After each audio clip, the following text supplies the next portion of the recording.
Welcome back friends, स्वागत है आप सभी का आपके अपने online YouTube channel ICR net academy में। दोस्तों आज हम लेकर के आए हैं आप लोगों के लिए मॉक टेस्ट थर्ड, जो हमारा आईसीआर जेआरएफ एसआरएफ के स्टूडेंट के लिए काफ़ी हेल्पफुल साबित होगा, क्योंकि ये क्वेश्चन सारे जो हैं वो जनरल एग्रीकल्चर के मॉक टेस्ट के रूप में ये लाए गए हैं। तो ये सभी स्टूडेंट्स जो भी कृषि की तैयारी कर रहे हैं या कृषि क्षेत्र से जुड़े हुए हैं उनके लिए लाभप्रद साबित होगा। चलिए देखते हैं पहला क्वेश्चन क्या रहा।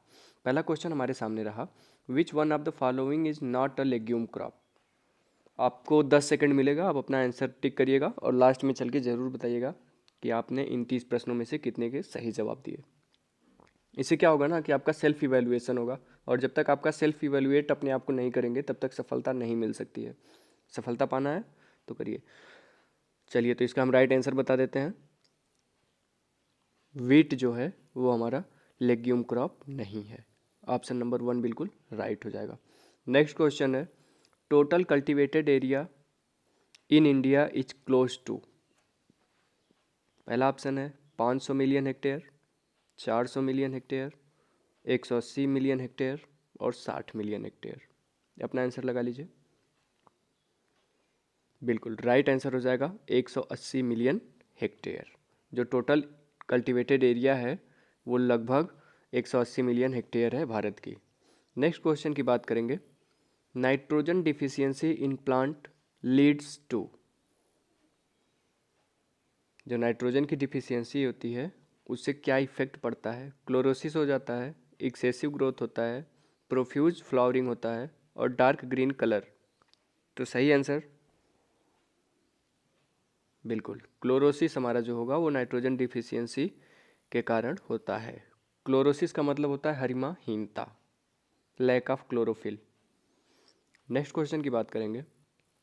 चौथा प्रश्न हमारे सामने रहा, the two major races of rice are. किनके बीच में प्रोडक्शन में रेस है अर्थात प्रतिस्पर्धा है? यूरोप और ट्रॉपिक्स के बीच, इंडिका और जापोनिका के बीच, एशियाटिक और अमेरिकन के बीच, टेम्परेट और ट्रॉपिकल के बीच। बिल्कुल ऑप्शन नंबर सेकंड हमारा राइट हो जाएगा। जो मेजर रेसेस ऑफ राइस है वो इंडिका और जापोनिका के बीच है, तो बिल्कुल सही आंसर हो जाएगा।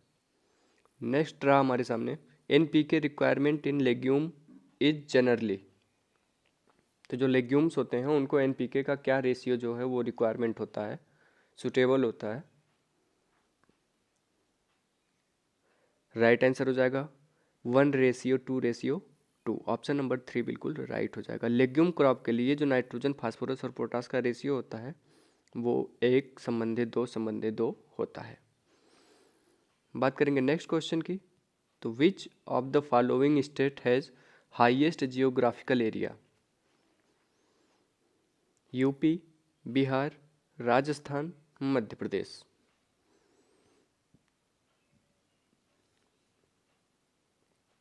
बिल्कुल भौगोलिक क्षेत्र की बात किया जाएगा तो वहाँ पे हमारा राजस्थान हो जाएगा। हाईएस्ट भौगोलिक क्षेत्र इसके पास है, राजस्थान के पास जियोग्राफिकल एरिया है। देखते हैं नेक्स्ट क्वेश्चन, सातवां, the highest production in term of million turns per year in India is that of. क्या है जो टर्म है million turns production per year of India, तो वो किस क्रॉप से संबंधित है? पल्स, ग्राउंडनट, शुगर केन या पोटैटो? मोस्ट इंपॉर्टेंट है ये।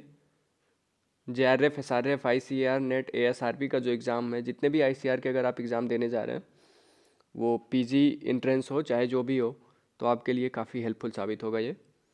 तो हाईएस्ट प्रोडक्शन टर्म जो है वो मिलियन टन्स पर ईयर, जो ये टर्म यूज़ किया गया है वो किया गया है हमारा शुगर केन के लिए, मिलियन टन प्रोडक्शन।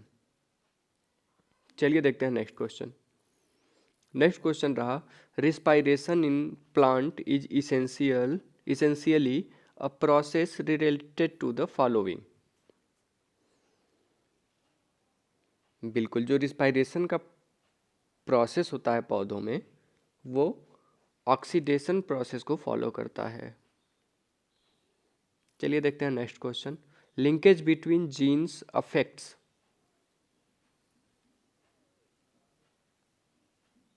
बिल्कुल, इसे कहते हैं इंडिपेंडेंट असॉर्टमेंट। थोड़ा तेज हम चलेंगे, वीडियो लंबा ना हो जाए, आप लोग का समय बचे।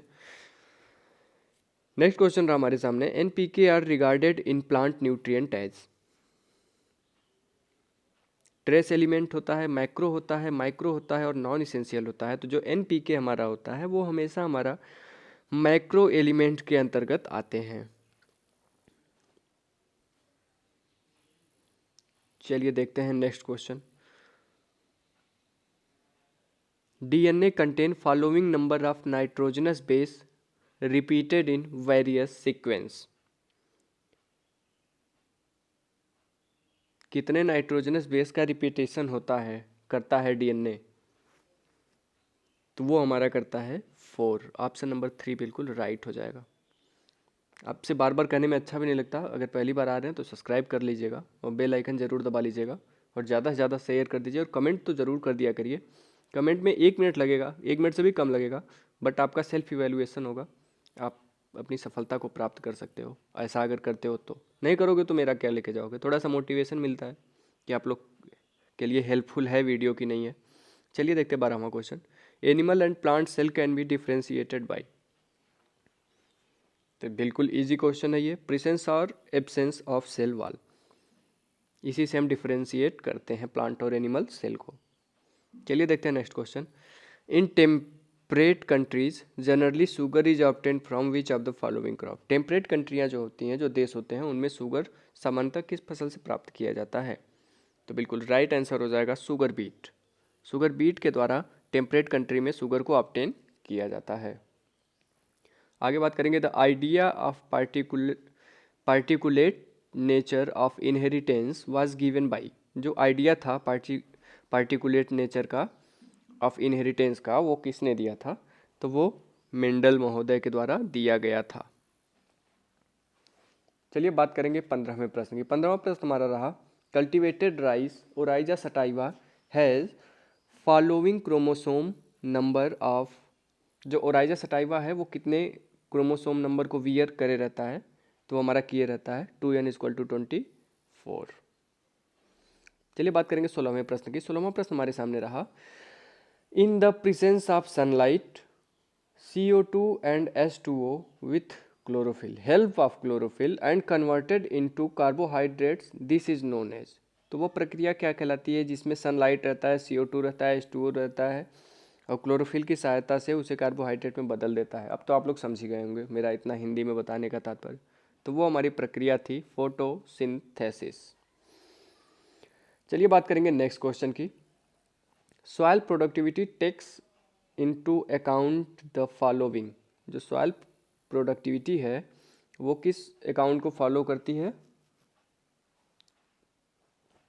बिल्कुल राइट आंसर जो हमारा होगा सॉइल फर्टिलिटी एंड प्रोडक्टिविटी, बिल्कुल राइट हो जाएगा। बात करेंगे नेक्स्ट क्वेश्चन की। If chromosome complement of 2 diploid species in combined in 1, the result species would be. तो क्या कहते हैं इसे? तो बिल्कुल राइट आंसर जो हमारा है वो हो जाएगा एम्फी डिप्लॉयड। नेक्स्ट क्वेश्चन की बात करेंगे, alternate form of gene at the same locus are referred to as. जो अल्टरनेट फॉर्म होता है जीन का और सेम लोकस लोक्यूस पे रहते हैं, वो लोक्यूस भी कहते हैं इसे, लोकस भी कहते हैं, तो उसे क्या कहा जाता है? तो उसे एलील कहा जाता है। आगे बात करेंगे, sequence of growing crop on a given piece of land, उसे क्या कहा जाएगा? जो सीक्वेंस होता है किसी निश्चित भूमि पर, सीक्वेंस होता है जो फसलों के उत्पादन का, उसे क्या कहते हैं? तो उसे कहा जाता है क्रॉप रोटेशन। बात करेंगे नेक्स्ट क्वेश्चन की। India has to provide food for its population that is now exceeding. कितनी मात्रा में जो पॉपुलेशन के लिए, जो भारत है वो अपने पॉपुलेशन के लिए फूड्स को प्रोवाइड करवाता था, वो अब बढ़ करके कितना हो गया है?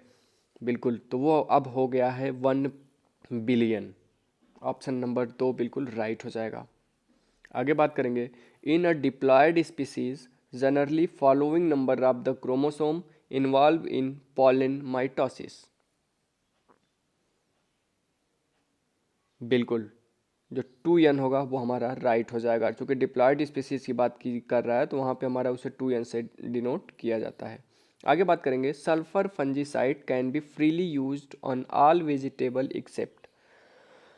किस वेजिटेबल को छोड़ करके जो हमारा सल्फर फंजीसाइड होता है उसे यूज किया जा सकता है? किस एक फसल को छोड़ करके, इनमें से कोई एक को छोड़ करके बाकी सब पे सल्फर फंजीसाइड का यूज आराम से किया जा सकता है, तो वो कौन सा है? तो आपको बता दें, आपके ज्ञान के लिए मोस्ट इंपॉर्टेंट है, जो कुकुरबिट्स होते हैं अर्थात कुकुरबिटेसी फैमिली के जितने भी हमारे वेजिटेबल होते हैं उन पे हम फ्रीली रूप से, मुक्त रूप से सल्फर फंजीसाइड का यूज़ नहीं करते हैं।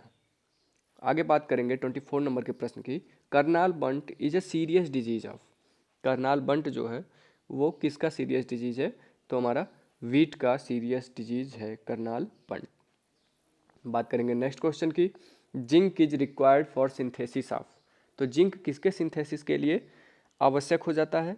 तो जिंक जो हमारा है वो ट्रिप्टोफेन के सिंथेसिस के लिए मोस्ट इम्पॉर्टेंट होता है। अगर जिंक नहीं रहेगा तो हमारा ट्रिप्टोफेन का सिंथेसिस ही नहीं हो पाएगा। आगे बात करेंगे, the contour system of orchard planting is generally followed in. जो कंटूर सिस्टम है ऑर्चर्ड प्लांटिंग का वो सामान्य रूप से कहाँ पर फॉलो किया जाता है, किस स्टेट में फॉलो किया जाता है? तो जनरली हिल्स एरिया में फॉलो किया जाता है। वो जो कंटूर सिस्टम होता है सीढ़ी नुमा बना करके वहाँ पे किया जाता है। चलिए बात करेंगे, NARS refers to national agriculture research stream, national agriculture research system, national agriculture review system, national Ayurveda research system. तो इनमें से कौन सा सही है जो NARS को सही रूप से इंगित करता है? तो बिल्कुल national agriculture research system, option number 2 बिल्कुल हमारा राइट हो जाएगा, NARS का पूरा नाम। आगे बात करेंगे हम लोग 28 नंबर के प्रश्न की, cryo preservation is done in liquid nitrogen eight. जो हमारा क्रायो प्रिजर्वेशन होता है, cryo is done in liquid nitrogen, तो कितने डिग्री टेम्परेचर पर किया जाता है? तो बिल्कुल हलवा क्वेश्चन है ये, -196 डिग्री पे हमारा रहता है ये क्रायो प्रिजर्वेशन। आगे बात करेंगे, क्रॉसिंग ओवर ड्यूरिंग मियोसिस इन। जो क्रॉसिंग ओवर होता है ड्यूरिंग मियोसिस की प्रक्रिया के, तो वो क्या कहा जाता है, क्या होता है वो? तो वो हमारा होता है ब्रेकिंग ऑफ लिंकेज। जो क्रॉसिंग ओवर होता है मियोसिस के दौरान वो ब्रेकिंग ऑफ लिंकेज होता है। आगे बात करेंगे 30 नंबर के प्रश्न की, the simplest measure of variability in a data set is. जो सिंपलेस्ट मेजर होता है किसी भी डाटा के वेरिएबिलिटी को चेंज करने के लिए या ज्ञात करने के लिए, नोन करने के लिए, तो वो बिल्कुल हमारा रेंज जो होता है वहाँ पर यूज़ में लाया जाता है। Simplest measure of variability in a data set, तो हमारा रेंज का यूज़ किया जा सकता है। आई होप सो वीडियो अच्छा लगा होगा। वीडियो अच्छा लगा हो तो आपका अपना चैनल है ICR नेट अकेडमी, तुरंत सब्सक्राइब कर लीजिए, बेल आइकन दबा लीजिए और कमेंट बॉक्स में कमेंट करके ज़रूर बताइए आपने कितने आंसर को सही किया। नहीं बताएंगे तो मेरा नुकसान नहीं होगा, आप अपना इवैल्यूएशन करिए। चलिए मिलते हैं नेक्स्ट वीडियो के साथ, तब तक के लिए हंसते रहिए, मुस्कुराते रहिए, पढ़ते रहिए ICR net academy. Bye bye.